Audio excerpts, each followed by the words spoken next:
Friends, आज का video यदि बिना स्किप किए आप पूरा देख लेते हैं तो आपको कभी नहीं कहना पड़ेगा कि हमारे प्लांट में फूल नहीं आते।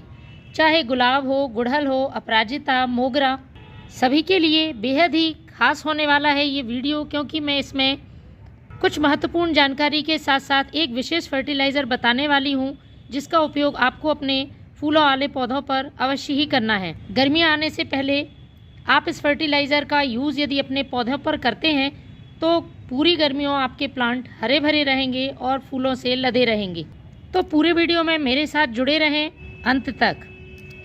इस फर्टिलाइज़र का पहले हम रिज़ल्ट देख लेते हैं, उसके बाद मैं बताऊंगी किस तरह से आपको फर्टिलाइज़र बनाना है और कैसे अपने प्लांट पर यूज़ करना है। फ्रेंड्स, 25 से 30 दिन पहले ये पौधा बिल्कुल सूख गया था, इसमें फंगस आ गया था, लेकिन मैंने इस फर्टिलाइज़र का यूज़ किया तो देखिए पौधे में ग्रोथ के साथ साथ बहुत अच्छी मात्रा में कलियां बन रही हैं और फ्लावरिंग हो रही है। एक ही ब्रांच पर कितनी सारी कलियां बनी हुई हैं और ये फूल खिलने लगा है। तो फर्टिलाइज़र बनाने से पहले हम बात करेंगे पौधों से जुड़े कुछ विशेष कामों की। यदि ये काम अपने प्लांट पर करते रहते हैं तो पौधे में लगातार फूल आते हैं। टिप्स नंबर 1, सबसे पहले हमें ध्यान देना होगा प्लांट की मिट्टी पर। ये बहुत ही ज़रूरी काम है। हम अपना सारा ध्यान प्लांट में फूल लाने में उसकी पत्तियों पर और स्टेम पर लगाते हैं, लेकिन मिट्टी की तरफ और जड़ों की तरफ हमारा ध्यान नहीं जाता है। फ्रेंड्स, जब जड़ें सही तरह से विकसित होंगी तभी तो पौधा अच्छी तरह से ग्रोथ कर पाएगा। इसलिए सबसे पहले आपको मिट्टी में से कचरा, खरपतवार सभी हटा लेने हैं और उसके बाद प्लांट की मिट्टी की गुड़ाई करनी है। यदि आप महीनों पौधे की मिट्टी की गुड़ाई नहीं करेंगे तो ये मिट्टी जम जाएगी और प्लांट की जड़ों को पर्याप्त मात्रा में हवा नहीं मिल पाएगी, जड़ें ठीक तरह से विकास नहीं कर पाएंगी। तो सबसे पहला काम आपको करना है मिट्टी की गुड़ाई। जब भी गुड़ाई कर रहे हैं तो मिट्टी में पानी नहीं देना है, ड्राई मिट्टी में ही आपको गुड़ाई करनी है। टिप्स नंबर 2, यदि आपके प्लांट में सूखी हुई टहनियाँ, पत्तियाँ या फूल लगे हुए हैं तो इन सभी को आपको समय समय पर कट करके हटाना है। विशेषकर जो गुलाब का पौधा होता है उसमें आपको सॉफ्ट प्रूनिंग करते ही रहना चाहिए। जब भी पौधे में फूल सूखते हैं तो 1 से 2 इंच नीचे आपको कट करके उन फूलों को हटाना है। इससे नई ग्रोथ होगी, नई ब्रांचेस निकलेंगी और प्लांट लगातार फूल दे पाएगा। जैसे कि अब लगभग आधा जनवरी का महीना बीत चुका है तो फ्रेंड्स, सर्दियां भी धीरे धीरे कम हो रही हैं। आपको ध्यान रखना है पौधे को फुल सनलाइट में ही रखें। जितनी अच्छी फूलों वाले पौधों को धूप मिलती है, फूल उतनी ही अच्छी मात्रा में आते हैं और उनका साइज़ भी अच्छा होता है। टिप नंबर 3, आपको इस बात का ध्यान रखना है कि प्लांट में फंगस, इंसेक्ट का अटैक ना हो, इसलिए समय समय पर उसको आपको जैविक इंसेक्टिसाइड या फंगिसाइड का यूज़ करना है। तो इसके लिए सबसे बेहतर तरीका है आपको नीम ऑयल का अपने पौधों पर हर 15 दिन में स्प्रे करना है। मैंने ये वाटर सॉल्यूबल नीम ऑयल लिया है, पानी में आसानी से घुल जाता है। तो 1 लीटर पानी में लगभग 3 ml आपको नीम ऑयल डाल देना है और स्प्रे बॉटल में भर के पौधे पर अच्छी तरह से स्प्रे करना है। गुलाब जैसे पौधों में फंगस की समस्या बहुत आम होती है। मेरा ये पौधा पूरी तरह से फंगस की चपेट में आ गया था, लेकिन देखिए मैंने इस तरह से इसको मरने से बचा लिया और प्लांट फिर से फ्लावरिंग करने लगा। आप इसके फंगस के इस तरह से निशान भी देख रहे होंगे, पूरी टहनियाँ काली पड़ के सूख गई थी। तो लगभग आज 25 से 30 दिन हो गए हैं। मैं दोबारा से इसमें फर्टिलाइज़र डालूंगी और इस पर ये नीम ऑयल का स्प्रे करूंगी।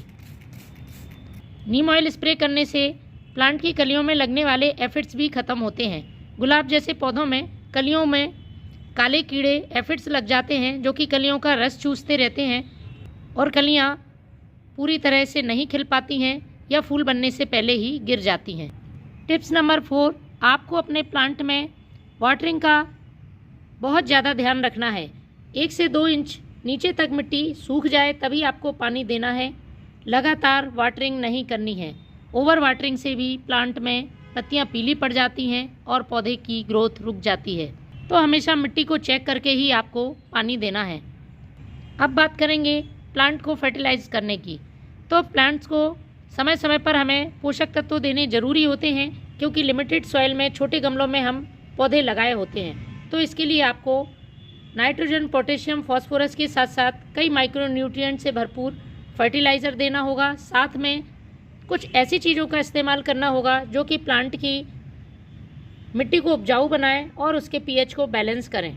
तो आज का फर्टिलाइज़र इन सारी ज़रूरतों को पूरा करेगा और पौधे में ढेरों फूल लाने में मदद करेगा। तो सबसे पहले हमें इस्तेमाल करना है ये पुराने गोबर का खाद। 1 से 2 मुट्ठी पुराने गोबर का खाद आपको मिट्टी में मिला देना है। गुलाब जैसे पौधों के लिए तो ये किसी वरदान से कम नहीं है। प्लांट में नई ग्रोथ में मदद करता है, क्योंकि इसमें अच्छी मात्रा में नाइट्रोजन मौजूद होता है। इसके साथ पोटेशियम, फास्फोरस जैसे माइक्रोन्यूट्रिएंट्स भी इसमें मौजूद होते हैं। फ्रेंड्स, अब हमें लेना है चाय पत्ती। 1 छोटा चम्मच चाय पत्ती 1 गिलास पानी में आपको भिगा देनी है। इसके साथ ही इसमें जो दूसरी चीज़ डालनी है वो है ये लहसुन के छिलके। 1 मुट्ठी लहसुन का आपको छिलका ले लेना है। दोनों के फ़ायदे की बात करें तो चाय पत्ती प्लांट की सॉइल को एसिडिक करने का काम करती है और ये लहसुन सल्फ़र और पोटेशियम से भरपूर रहता है। साथ में इसमें कई माइक्रोन्यूट्रिएंट्स मौजूद होते हैं। एक फर्टिलाइज़र के साथ साथ इंसेक्टिसाइड और फंगिसाइड की तरह काम करता है। क्योंकि हमने टहनियों पर और पत्तियों पर तो नीम ऑयल का स्प्रे कर दिया, लेकिन हमें मिट्टी को भी इंसेक्ट और फंगस फ्री रखना होगा। इसके साथ ही लहसुन के छिलकों में गंध होती है सल्फ़र की, जिससे चींटियाँ भी नहीं आती हैं। तो दोनों चीज़ों को 1 गिलास पानी में आपको 1 रात के लिए भिगा कर रख देना है। कुछ इस तरह से ये लहसुन के छिलके और चाय पत्ती का पानी मिलेगा। इसको हमें छान लेना है। छानने के बाद जो चाय पत्ती बचती है इसको आपको फेंकना नहीं है, कंपोस्ट में यूज़ करें या सुखाकर आप प्लांट की मिट्टी में डाल सकते हैं, क्योंकि हमने फ्रेश चाय पत्ती का इस्तेमाल किया है। अब जितना भाग आप चाय पत्ती के पानी का ले रहे हैं उसका 2 से 3 गुना आपको सादा पानी मिला लेना है और पौधे में मिट्टी में डाल देना है। इतना पानी डालें आप ड्रेनेज होल से बाहर ना निकले। फ्रेंड्स, कुछ ही दिनों में आपको इसके कमाल के रिज़ल्ट देखने को मिलेंगे। एक बार आप इस फर्टिलाइज़र का और मेरे द्वारा बताई हुई टिप्स का इस्तेमाल अपने पौधों पर करके देखें। आपके पौधे कोई सा भी मौसम हो फूलों से भरे रहेंगे। Thank you.